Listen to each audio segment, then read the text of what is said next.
Welcome to the 20th episode of Let's Conquer Books.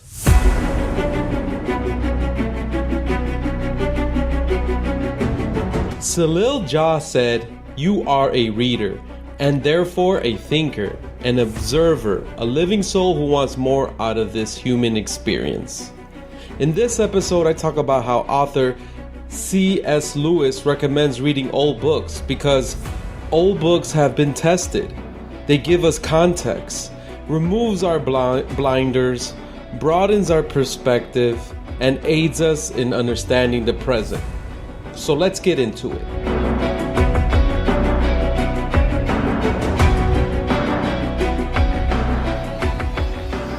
I'm your host, Alexander the Great Reader, and this is a podcast where we read, study lessons, and build our inner power because the next level we will reach doesn't tolerate cowards. I got the idea of this episode by reading an article I saw online by C.S. Lewis. He's actually an author, and his author was about the introduction that was written of one of his books. And that book is called Athenaeus on the Incarnation. I'll put a link to the article. The book, you can go out and read it yourself. So that was an introduction. And C.S. Lewis is famous. He was once an atheist and then a Christian. He wrote books, big books. Like the most famous one is The Chronicles of Narnia, which became 3 big box office success. So after reading this article, I got inspired and said, you know what? Basically, the gist of it, he recommends reading 2 old books for every new book. So if you're going to read a new book on psychology that just came out, he says go read 2 old books on psychology as well. So the first idea I got from reading this introduction from C.S. Lewis is old books have been tested. And a new book has yet to be proven by the test of time, and its ideas are still on trial. So I like self-help books. So if there's a new self-help book that comes out, let's say in the next week or two, a couple ideas you can do is like, okay, I'm going to go back and read Think and Grow Rich by Napoleon Hill, which was published in 1937.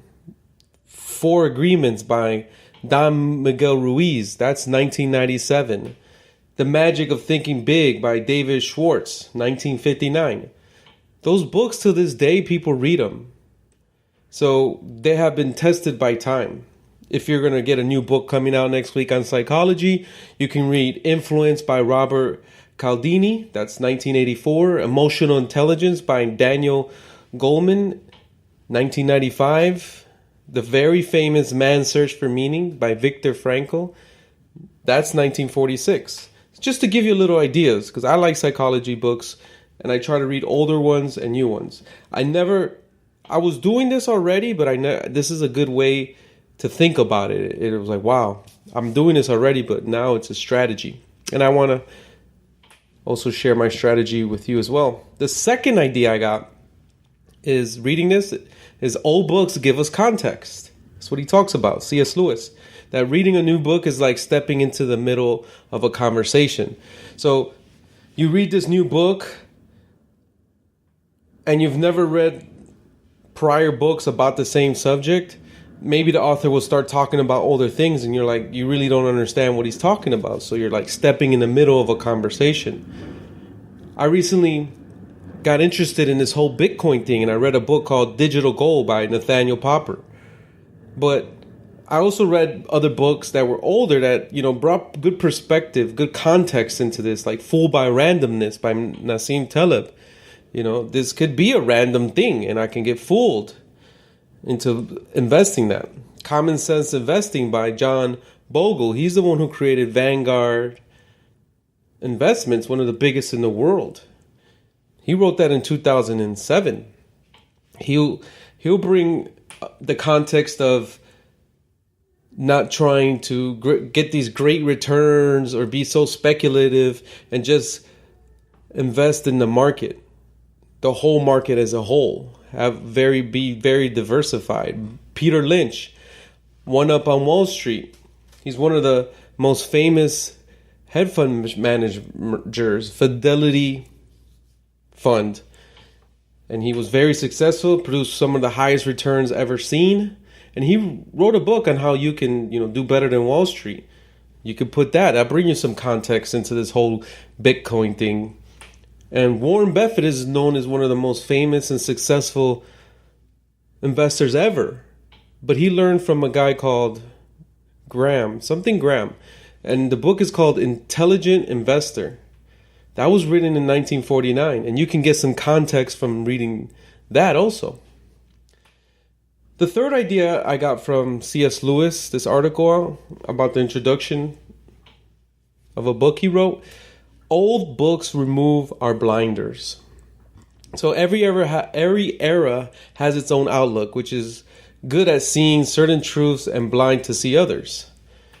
What I thought about this is learning from the past, the mistakes of the past. Books that will help you do that. Animal Farm. That's written by George Orwell, 1945, and I think it was part of the British regime that was controlling some of the Middle East and India and Asia, and he saw how the system was working. He viewed it as a farm of animals, and there was a hierarchy, and the people all the way on the top were just fooling everybody. So you learn. There you're learning, and takes the blinders and you say, whoa, this is kind of happening around me right now. Ordinary Men by Christopher Browning.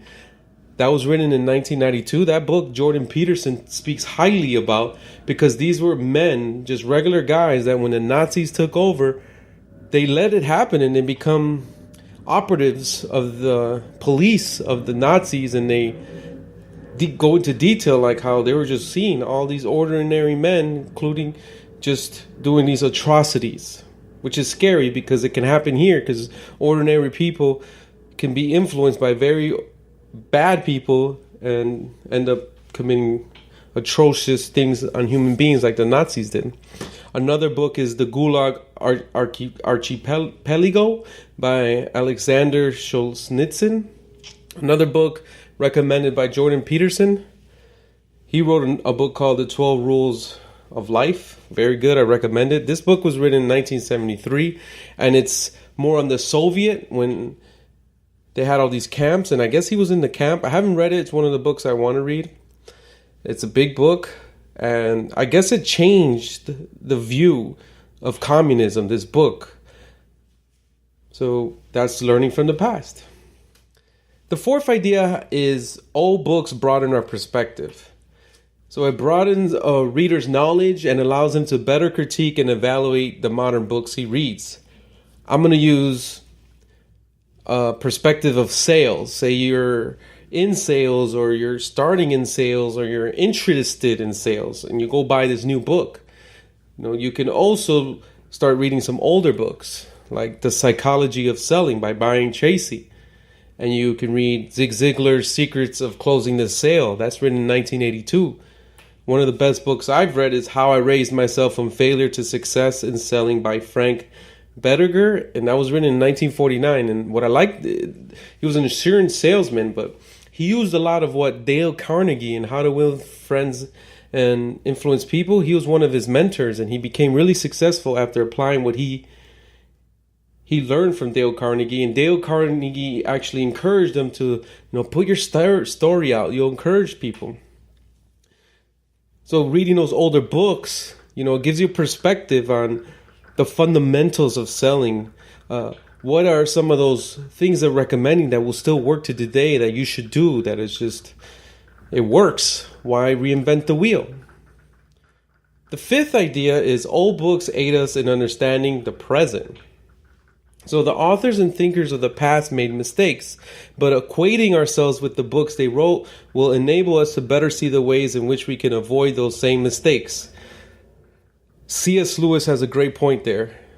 And the way I'm thinking about this is prophetic books. Prophetic meaning they were talking about a future that looked very bad and oblique and scary. And now, 50, 40, 60 years later, we're like, oh, a lot of what they said was truth. They wrote a lot that didn't come true in those books, but a lot did. Atlas Shrugged by Ayn Rand, 1957. That book's about, she grew up in communism and her father had a business and she saw how communism took away her dad's business and just living under that type of government. And she kind of said, this is kind of happening in the U.S., but wrote it in a way, in a novel form. Fahrenheit 451 by Ray Bradbury. That was written in 1953, and he was talking about how they're going to burn books and information is going to be controlled and nobody's going to read books. Fireman's job was burning books, and it was like, and it's kind of happening like that where people aren't reading anymore. People are not looking to be fed through books. 1984 is another big one, and it's getting bigger and bigger with this whole NSA, all this CIA, all this Facebook, everybody spying us and getting information on us, and advertisers are attacking us through the information gained through these companies. So 1984 kind of talks about that. There's a lot of mistakes in there that, probably never happened, but there's some stuff in there that'll scare you and you say, wow, this guy knew that where we were heading. And I added this other book by Robert Greene called The 48 Laws of Power. It's a very famous book. I remember this book because Jay-Z and Kanye used to praise this book. And there's a lot of truth in this book, but there's a lot of mistakes. You will gain power with this, but it'll be hard to keep it because there's a lot of unethical things on there. A lot of things that will hurt others while you gain. So that's a good book to learn from. Now, I want you guys to take action. I'm going to start giving you action items here on my episodes. And the action is, if you're going to read a new book that just came out that interests you, make the effort to read one or two older books on that same subject or category. Ideas would be go to goodreads.com and find the new book, and go into recommendations and look at any that are old, 10, 20 years old on those recommendations. You can go to Amazon and look at go look at that new book. And if you scroll down, there's a thing called Amazon customers also bought, and you look through there and look for one or two older books that other people reading this book have bought. I want to thank my listener. Together we have over 700 plays and downloads. My reading challenge, I'm at 64 books out of 100. Great pace. I'm going to start reading some bigger books now. And let's connect. Let's talk about ideas. Maybe you have some ideas for me for my show. Any feedback, things you like you're listening to. Places I'm usually at is Twitter. I'm a lot on Instagram, a little bit on Facebook. All the links are in the description. So see you on the next one. Please subscribe to this podcast on iTunes, Stitcher, Google Play, Anchor, or any other platform that has podcasts, so you don't miss the next episode where I talk about the purpose of book summaries and notes.